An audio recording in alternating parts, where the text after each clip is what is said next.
The storm had raged for 3 days. When it finally broke, it left the beach littered with driftwood seaweed and something else. Something breathing. My name is Dr. Emily Vance. I am a clinical psychologist specializing in trauma. I moved to this remote coastal town in Maine to escape my own demons to find peace in the sound of the ocean. But peace is a lie. I was walking my dog Buster along the shoreline at dawn when he started barking furiously at a lump of dark fabric tangled in the kelp. I ran over. It was a man. He was face down in the sand, half submerged in the icy water. He wore shredded black clothes that looked expensive, a tactical vest, combat boots. "Sir," I called out, checking for a pulse. It was faint but there. I turned him over. He was massive. Broad shoulders, muscular chest visible through the torn shirt. His face was battered, bruised, and swollen, but underneath the violence he was striking. Sharp jaw, dark stubble, a scar running through his eyebrow. He groaned. His eyes flew open. They were blue. Not the color of the sky, but the color of ice. Cold. Dangerous. Empty. "Where?" he rasped, coughing up seawater. "Where is the gun?" "You're safe," I said, putting a hand on his shoulder. "You're on the beach." He flinched away from my touch as if I had burned him. He tried to sit up, but his body failed him. He collapsed back onto the sand, shivering violently. "Who are you?" I asked. He looked at me, his brow furrowed in confusion. Panic flickered in his eyes. I don't know. I got him to the local hospital. They stabilized him. Broken ribs, hypothermia, concussion, and total retrograde amnesia. He didn't know his name. He didn't know where he came from. He had no ID, no fingerprints in the system, which was strange. The nurses called him John Doe. But John Doe wasn't a good patient. 2 days later, I got a call from the chief of police. "Emily, we need you down here. He's difficult."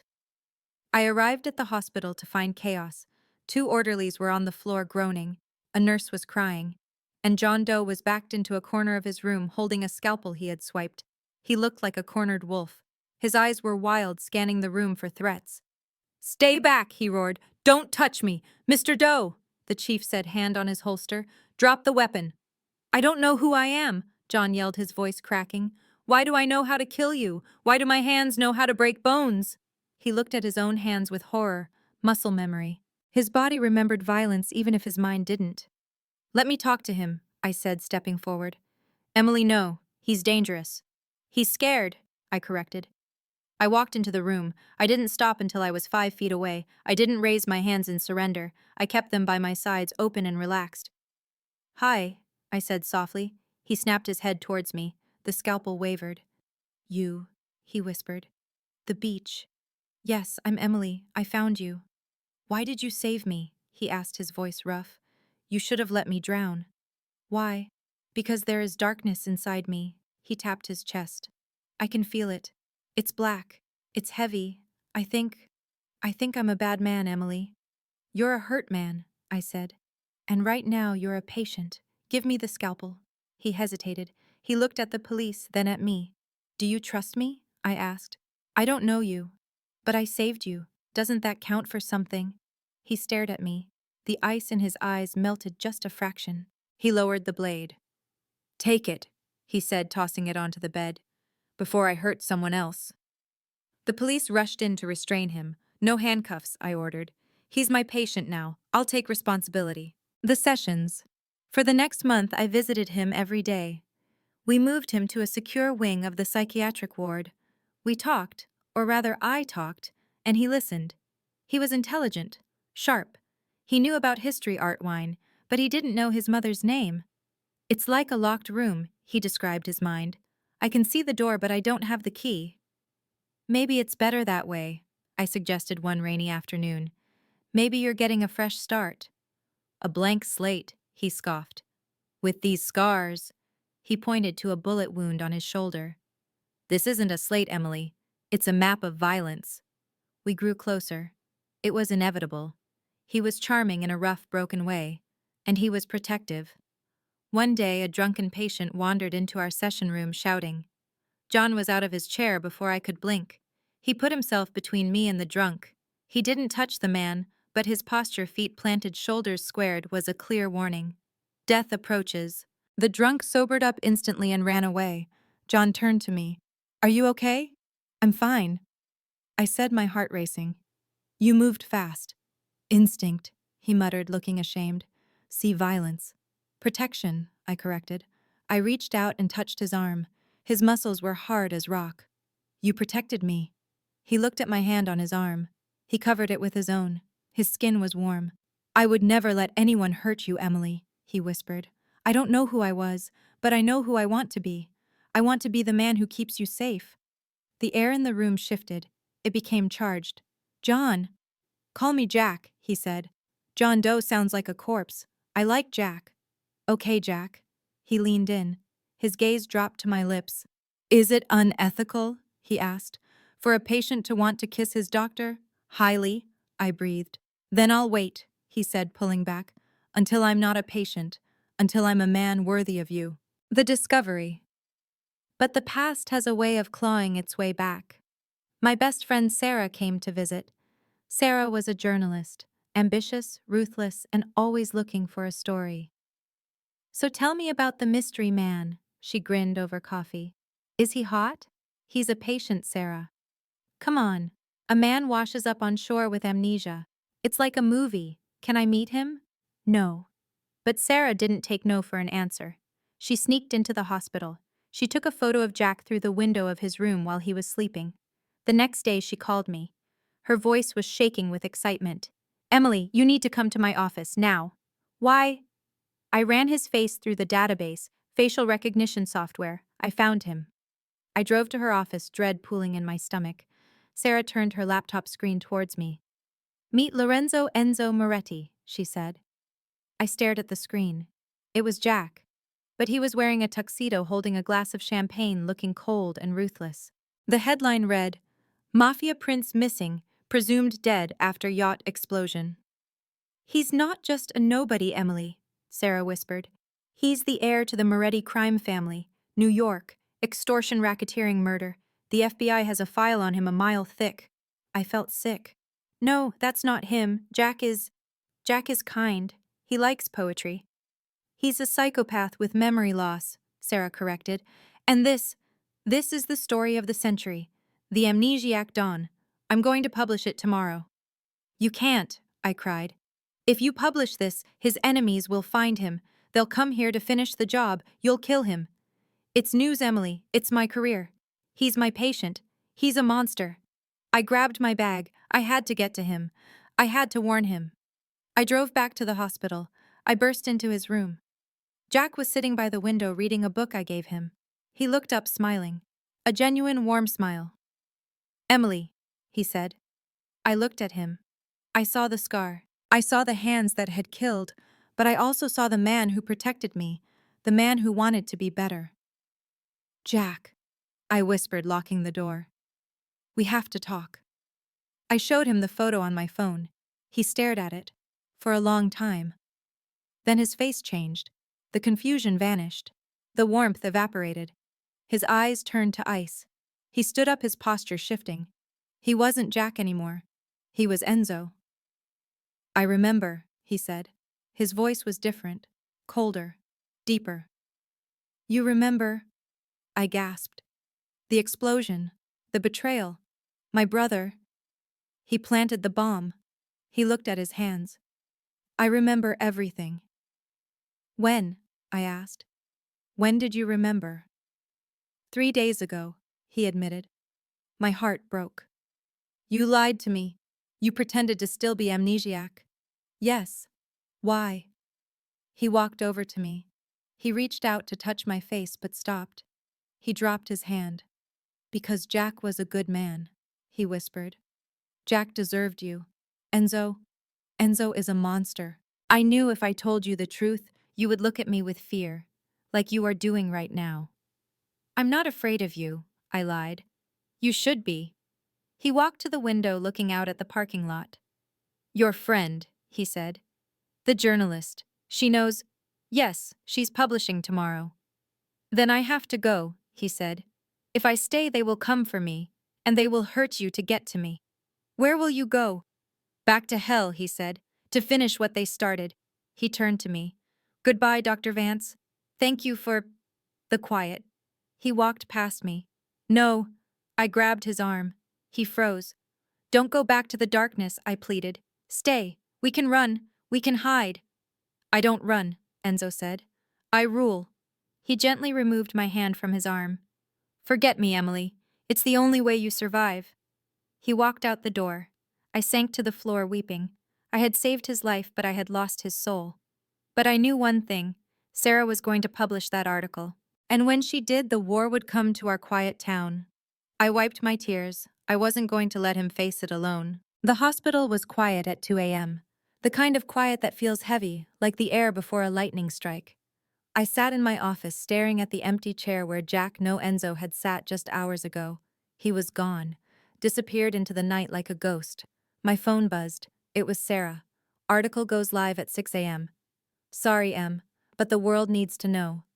I threw the phone across the room. She wasn't doing it for the world. She was doing it for the clicks, for the fame.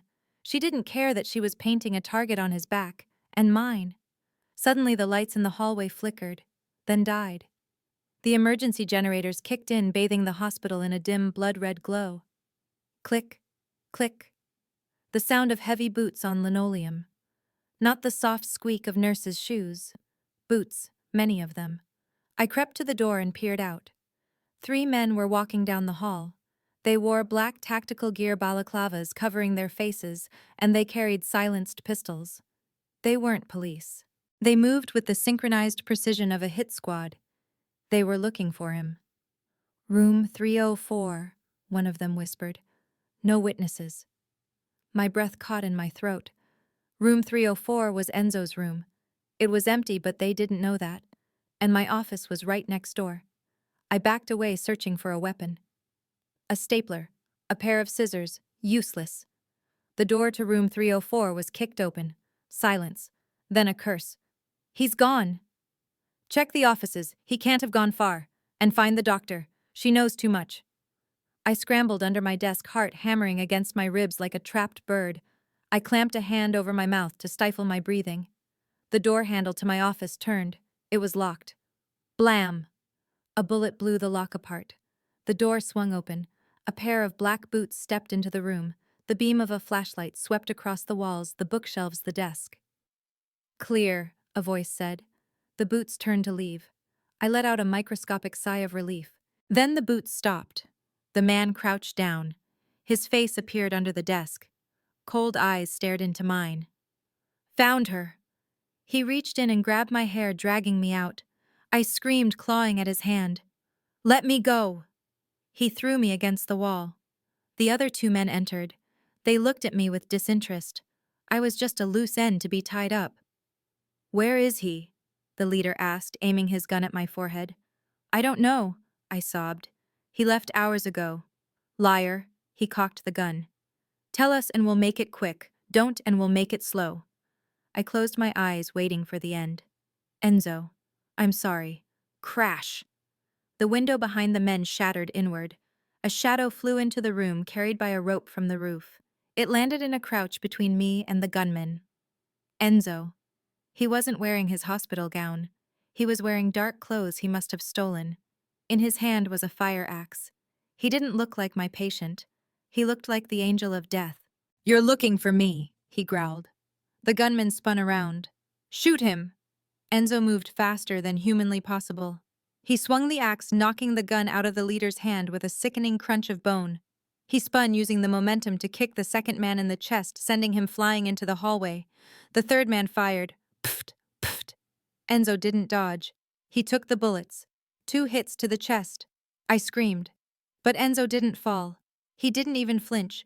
He wore a stolen Kevlar vest under his shirt. He advanced on the shooter. He grabbed the man's wrist, twisting it until the gun dropped. Then he headbutted him. The man crumpled. 3 professional killers down in 10 seconds. Enzo stood over them, chest heaving. He turned to me. His face was splattered with blood. His eyes were wild. Are you hurt? He demanded, his voice rough. No, I whispered, shaking. You came back. I never left, he said. I was watching. From the roof, I knew they would come. He walked over to me. He dropped the axe. He cupped my face with his bloody hands, checking me for injuries. "I told you," he said fiercely. "I am a monster. This is what I bring to your life. Violence. Death." "You saved me," I cried, clinging to his shirt. "I endangered you," he shouted, shaking me slightly. "If I had stayed dead, if I hadn't washed up on your beach, you would be safe in your bed right now, not hiding under a desk." He pulled away, pacing the small room like a caged tiger. "We have to move," he said. "There will be more. My brother doesn't send just 3. Your brother. Luca." Enzo spat the name. "He wants the throne. He wants me dead so there's no challenge." He grabbed my hand. "Come." "Where?" "My turf? New York." "New York. That's where they are." "Exactly." Enzo smiled. It was a terrifying, cold smile. "They expect me to run, to hide in some hole. They don't expect the dead man to walk through the front door." He looked at me. The ice in his eyes melted for a second. "I can't leave you here, Emily. Sarah's article comes out in 4 hours. Once the world knows I'm alive, every hitman from here to Sicily will be hunting you to get to me. You're my weakness." "I'm your weakness." "Yes," he admitted softly. "The only one I have." He pulled me towards the door. "We're taking your car. Give me the keys." We ran through the hospital corridors, stepping over the unconscious bodies of the hitmen. We burst out into the cool night air. My Honda Civic looked pathetic next to the black SUVs the hitmen had arrived in. "Get in," Enzo ordered. I climbed into the passenger seat. Enzo got in the driver's side. He ripped the doctor on call sticker off the windshield. "Put your seatbelt on," he said, "and don't look back." He gunned the engine. We sped out of the parking lot, leaving my quiet life, my career, and my safety behind in a cloud of dust. As we hit the highway, heading south towards the city that never sleeps, Enzo reached over and took my hand. His grip was iron. "I'm sorry," he whispered. "For what?" "For dragging you into hell." I looked at him. The man who remembered everything. The killer. The king. "I'd rather be in hell with you," I said, "than in heaven alone." Enzo brought my hand to his lips and kissed my knuckles. It was a promise. "Then let's go burn the devil," he said. The safe house. We drove for 6 hours. We swapped cars in a mall parking lot. Enzo hotwired a nondescript sedan in 30 seconds. We arrived in New York just as the sun was rising over the skyline. The city looked beautiful and menacing. Enzo didn't go to his old penthouse. He drove to the Bronx, to an old abandoned meatpacking warehouse. "This is it?" I asked skeptically. "My first safe house," he said. "From when I was a teenager. No one knows about it, not even Luca." We went inside. It was cold, dusty, and smelled of rust. But there was a cot, a generator, and a hidden cache of weapons under the floorboards. Enzo pulled out a sleek black semi-automatic rifle. He checked the chamber with practiced ease. "Stay here," he told me. "Lock the door. Do not open it for anyone but me. The password is sea glass." "Where are you going?" "To make a call," he said. "I need to let the family know the king has returned." "Enzo, wait." I walked up to him. I put my hand on his chest over the Kevlar vest. "Be careful." He looked down at me. He put the gun on the table. He wrapped his arms around me, burying his face in my neck. He smelled of sweat, gunpowder, and the sea. "I have to survive," he murmured into my skin. "I have you now." He kissed me. It wasn't gentle. It was a desperate, claiming kiss. A kiss that tasted of war. He pulled away, grabbed the gun, and walked out into the dawn. I locked the door. I sat on the cot listening to the sounds of the waking city. At 6 a.m. my phone buzzed. Sarah's article was live. The amnesiac Don Howe, a small-town doctor, saved the mob's most wanted. It had pictures. Of me, of Enzo, of the hospital. I stared at the screen. My life was over. Dr. Emily Vance was dead. Now I was just the mall. The gangster's girl. But as I touched my lips, still tingling from his kiss, I realized something. I didn't care. Let them come. Let Luca come. Let the FBI come. I was with Enzo. And together we were dangerous. The safe house was less of a house and more of a bunker. Buried beneath an abandoned meatpacking plant in the Bronx, it smelled of iron dust and secrets. Enzo locked the heavy steel door behind us. he engaged 3 separate deadbolts. "We're safe here," he said, his voice echoing in the concrete room. "For now." I looked around. A cot in the corner, a table with a police scanner, a mini fridge. It was a prison cell with better amenities. "This is where you grew up?" I asked, running my finger along a dusty shelf. "This is where I hid," he corrected. "When my father was angry, when the rival families came knocking, I spent my 16th birthday in this room eating cold beans and cleaning a shotgun." He walked over to a metal cabinet and pulled out a first aid kit. "Sit," he ordered, pointing to the cot. "You're bleeding." I looked down. My arm was scraped from when the hitman dragged me. I hadn't even felt it. I sat. Enzo knelt before me. He opened the kit with efficient, steady hands. He poured antiseptic onto a cotton pad. "This will sting," he murmured. He dabbed the wound. I hissed. "Sorry," he whispered. He blew on the scrape, his breath cool against my skin. The intimacy of the moment caught me off guard. Here was a man who could kill 3 people with a fire axe tending to a scratch like it was a mortal wound. "Enzo," I said softly. He looked up. His blue eyes were guarded. "Why didn't you tell me?" I asked. "When you got your memory back, why did you keep pretending to be Jack?" He stopped cleaning. He sat back on his heels, looking at his hands. "Because Jack was happy," he said. His voice was raw. "Jack didn't have blood on his hands. Jack didn't have a brother who wanted to kill him. Jack had you."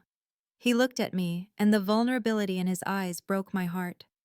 For 3 weeks, I was just a man who liked poetry and the ocean. I was a man who could look at you without feeling like I was corrupting you. I wanted to live in that lie forever, Emily. "But it wasn't real," I said gently. "It felt real," he argued.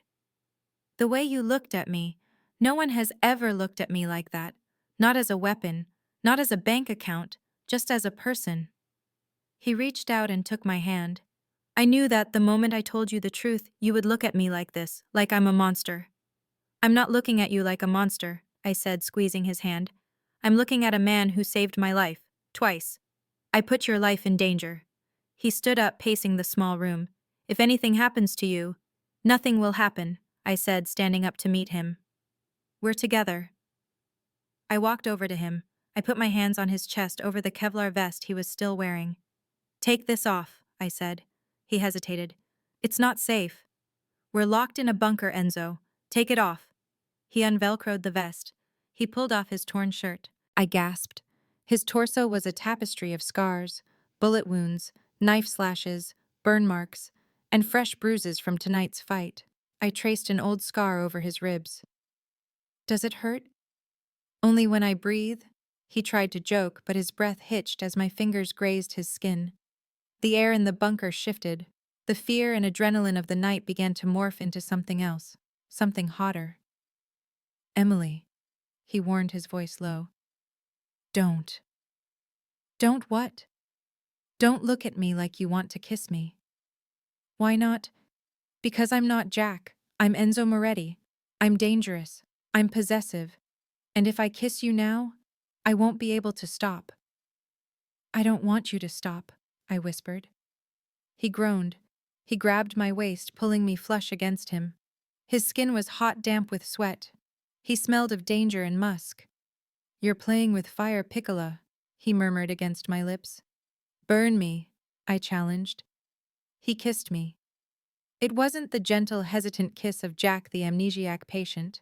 It was the kiss of a mafia don. It was demanding, hungry. He devoured my mouth, his tongue sweeping in to claim me. He lifted me up, sitting me on the edge of the cot. He stood between my legs, his hands roaming over my body, memorizing every curve. "Mine," he growled against my neck, biting lightly. "You are mine, Emily. No one touches you, no one looks at you. Only me. Only you." I gasped, my hands tangling in his hair. We lost track of time. In that cold, dark bunker, we found a heat that could melt steel.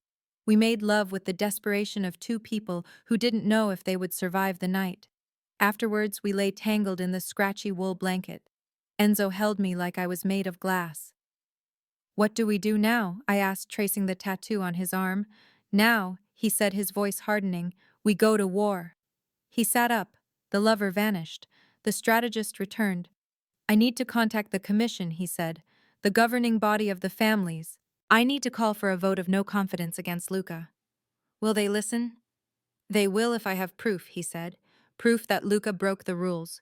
Proof that he worked with outsiders, with the press. He looked at me. Your friend, Sarah, did she ever text you? Yes. I remembered. She texted me earlier, asking where I was. Show me. I handed him my phone. He scrolled through the messages. Please tell me you're safe. I have a contact who can get you out. Meet me at the Old Port warehouse at midnight. Enzo narrowed his eyes. Old Port. That's Moretti territory. Specifically Luca's territory. It's a trap, I whispered. Yes. Enzo nodded. But traps can be reversed. He looked at me. Do you trust me? With my life. Good. Because I'm going to need you to do something very dangerous. I need you to reply. Reply what? Tell her you're coming. Enzo said, a cruel smile playing on his lips. Tell her you're bringing the patient. And tell her he's weak. We're going to ambush them. We're going to bring the whole house down, Enzo said. But first we need to get you ready. You can't walk into a war zone looking like a doctor. He went to a trunk in the corner. He pulled out a black leather jacket and a small, sleek pistol. Do you know how to shoot? He asked. I'm a pacifist, Enzo. Not anymore, he said, pressing the gun into my hand. It was heavy, cold. Tonight you're a survivor. He stood behind me, guiding my hand, showing me how to aim. His chest pressed against my back. Breathe, he whispered in my ear. Squeeze, don't pull. Aim for the center mass. I aimed at a target painted on the wall. I pulled the trigger. Click. Empty chamber. Good, he said. Now let's go catch a rat. The Old Port Warehouse District was a graveyard of rusting shipping containers and broken dreams. Fog rolled off the East River, thick and smelling of brine and oil. It was 11:55 p.m. I parked the stolen sedan under the shadow of a crane. My hands were gripping the steering wheel so hard my knuckles were white. Remember the plan? Enzo's voice came through the tiny earpiece he had given me. He wasn't in the car. He was already inside, a shadow moving among shadows. I remember, I whispered. I go in. I talk to Sarah. I get her to confess.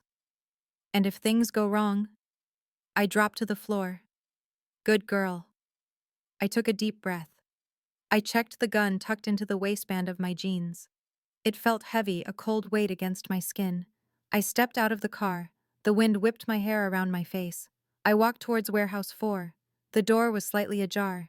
Inside it was cavernous and dark, lit only by a single work light hanging from the ceiling. Under the light stood a lone figure, Sarah. She was wearing a trench coat, smoking a cigarette. She looked nervous, pacing back and forth. Sarah? I called out, my voice echoing. She spun around. Emily! She ran towards me. For a second I saw the friend I knew, the girl I shared popcorn with, the girl who cried with me when my dog died. She looked relieved. Oh my God, you made it, she said, reaching out to hug me. I stepped back. Don't. She froze. What's wrong? You're safe now. I have a boat waiting. We can get you out of the country. And Jack? I asked. Is there room for him? Jack. She laughed nervously. Emily, he's a monster. You don't want to save him. You want to escape him. Where is the boat, Sarah? I asked, looking around the empty warehouse. There's no water access here. Sarah's smile faltered. It's nearby. Just a short walk. You're lying, I said quietly. Why would I lie? Because Luca pays better than friendship. Sarah went still. The cigarette dropped from her fingers. How do you know that name? She whispered. Jack, Enzo told me. He remembers everything, Sarah. He remembers who tried to kill him, and he knows who sold us out. I took a step closer. Why? I asked, tears stinging my eyes. We were sisters. You were my maid of honor. Sarah's face changed. The concern vanished, replaced by a cold, hard sneer. Sisters, she scoffed. Please, I was your sidekick, the ugly friend, the one who had to work twice as hard for half the credit, while you played the saintly doctor. This is about jealousy. It's about money, Emily, she shouted. Do you know how much debt I'm in? Journalism is dead. I'm broke. Luca offered me $5 million for Enzo's location. 5 million. That's life-changing money. It's blood money. Money is money. She reached into her coat pocket. Don't, I warned, my hand going to my own gun. She pulled out a pistol. It was shaking in her hand. I'm sorry, Em, she said, her voice trembling. But I can't let you leave. You know too much. You're going to kill me, I asked, staring down the barrel of the gun. Your best friend. I'll make it quick, she promised. And then I'll write a beautiful obituary. Tragic doctor dies in crossfire. You'll be famous. She tightened her finger on the trigger. Click. The sound of a safety being disengaged echoed from the darkness above. Drop it, a voice rumbled. Sarah looked up, terrified. Enzo was standing on a catwalk 20 feet above us. He had a sniper rifle aimed directly at her head. Enzo, she gasped. Hello, Sarah, he said calmly. I liked your article. Very descriptive. But you missed the ending. What ending? The part where the villain dies. Suddenly, floodlights blazed on from all corners of the warehouse. Men emerged from behind the shipping containers. Dozens of them. They weren't Luca's men. They wore black suits and carried submachine guns. They surrounded us. Who are they? Sarah shrieked, spinning around. The commission, Enzo said, climbing down the ladder. He moved with the grace of a panther. I invited a few friends to our little reunion. 5 older men walked out from the shadows, the capos of the 5 families. They looked at Sarah with utter disdain. You brought an outsider into our business, Luca. One of the capos asked, his voice gravelly. I... A voice came from the shadows. Luca stepped out from behind a container where he had been hiding. He looked pale, sweaty. He had been waiting to ambush us, but instead he had walked into a trap. She's not an outsider, Luca stammered. She's an asset. She found him. She's a journalist, Enzo said, reaching the ground. He walked over to me, placing a protective hand on my back. She writes stories. She sells secrets. And you, brother, you made a deal with a rat. Enzo turned to the capos. This is the man who wants to lead you, he asked, gesturing to Luca. A man who relies on gossip columnists to fight his battles, a man who can't even kill his own brother properly, the capos muttered amongst themselves. They looked at Luca with disgust. In their world, incompetence was a greater sin than cruelty. Enzo, the lead capo said, we thought you were dead. I was resting, Enzo smirked. But I'm back now, and I see my chair is dirty. He looked at Luca. Step down, brother. Never, Luca screamed. He pulled a gun. Before he could raise it, Enzo moved. He didn't use a gun. He used a knife. He threw it with terrifying speed. It embedded itself in Luca's shoulder. Luca screamed, dropping the gun. He fell to his knees, clutching his wound. Enzo walked over to him. He pulled the knife out. He cleaned the blade on Luca's expensive suit. You're lucky I'm feeling sentimental, Enzo whispered. Take him to the cellar. He can think about his mistakes in the dark. Guards dragged the screaming Luca away. Now only Sarah remained.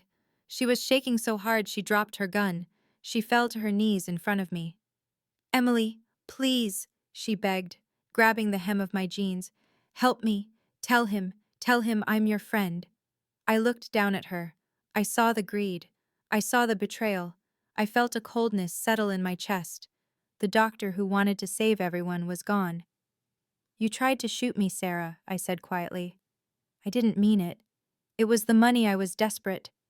So was I said, when I found Jack on the beach, but I didn't sell him. I looked at Enzo. What happens to her? Enzo looked at Sarah. She knows too much. She knows the location of the safe house. She knows the faces of the commission. Please, Sarah sobbed. I won't say anything, I swear. Journalists always talk, Enzo said.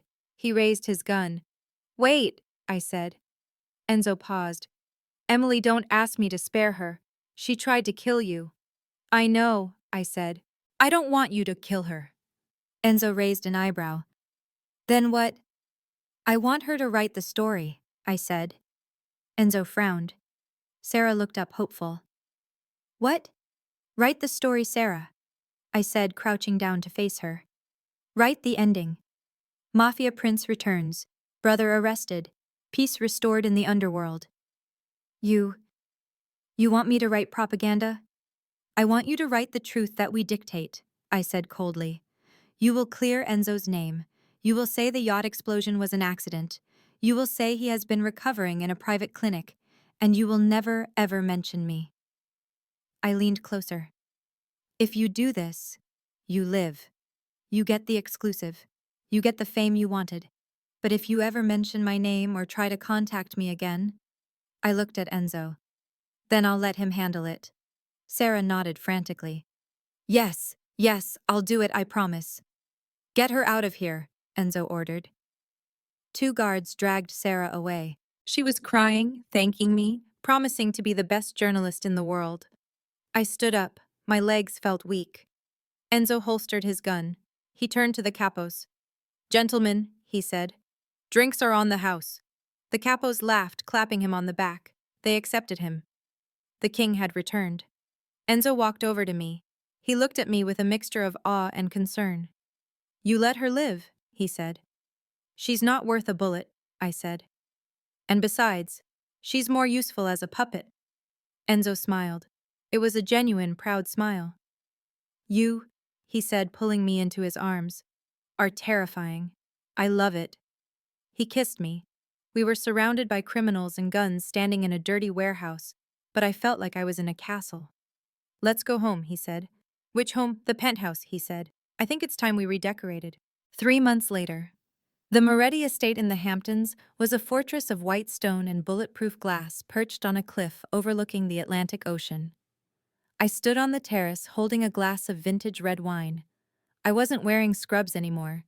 I wore a backless silk gown in deep emerald green diamonds glittering at my throat and ears. My name was still Emily Vance, but to the world I was something else entirely. The mystery woman who tamed the wolf of New York. Thinking about the past, a pair of strong arms wrapped around my waist from behind. Enzo. He rested his chin on my shoulder, inhaling my scent. He smelled of sea salt and power. I was thinking about the beach, I said, leaning back into him. Where I found you.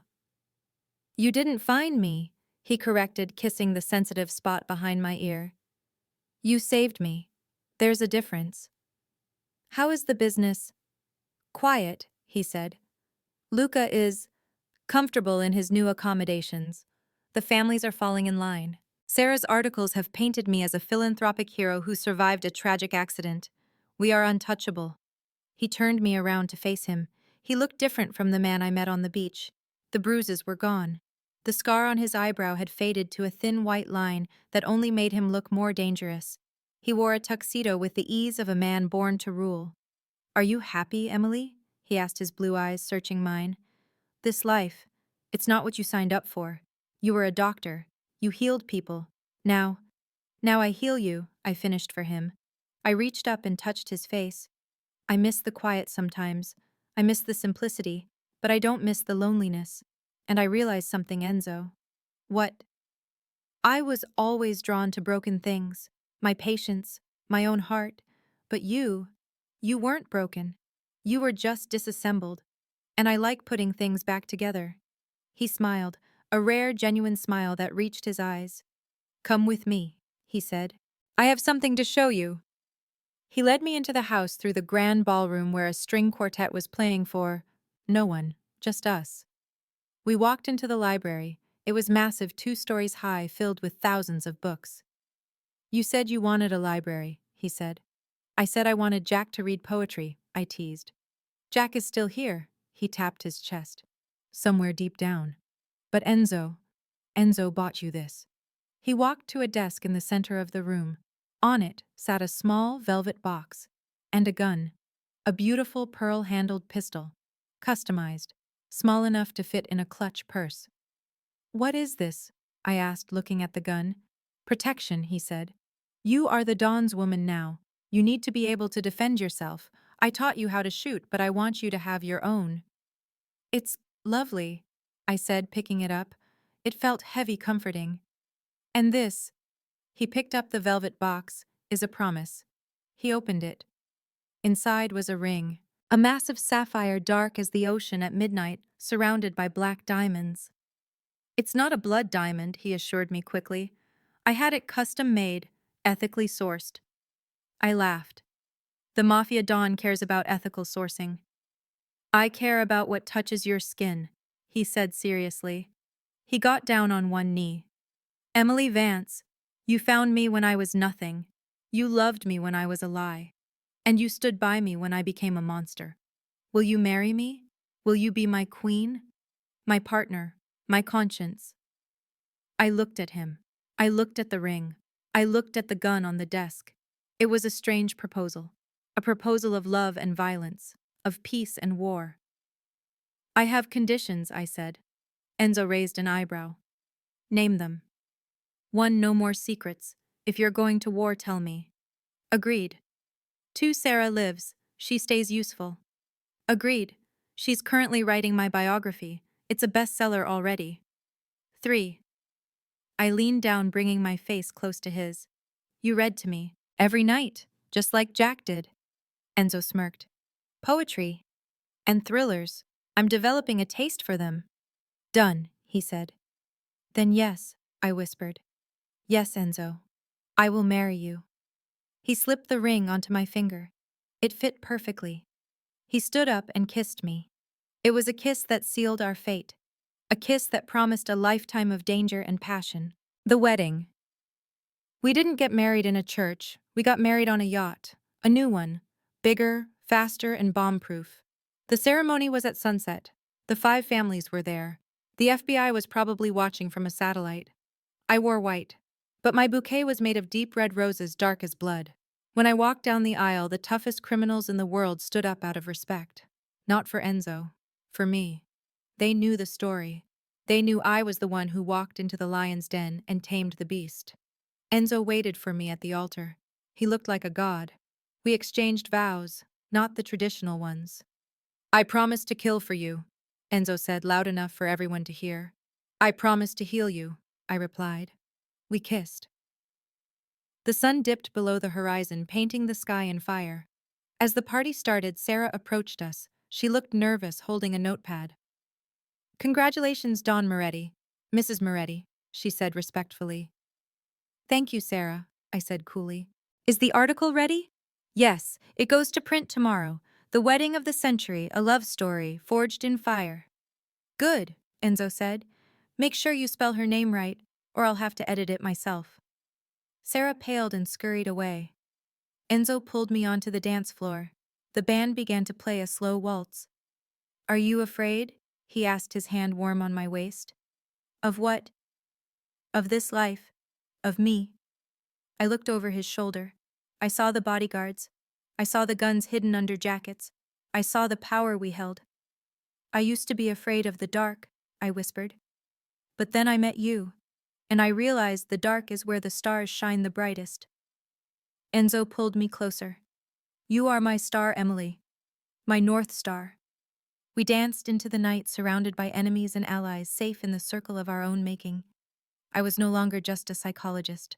I was the keeper of the king's secrets. I was the heart of the empire. And as I looked at the ring on my finger and the gun strapped to my thigh under my wedding dress, I smiled. Being bad never felt so good.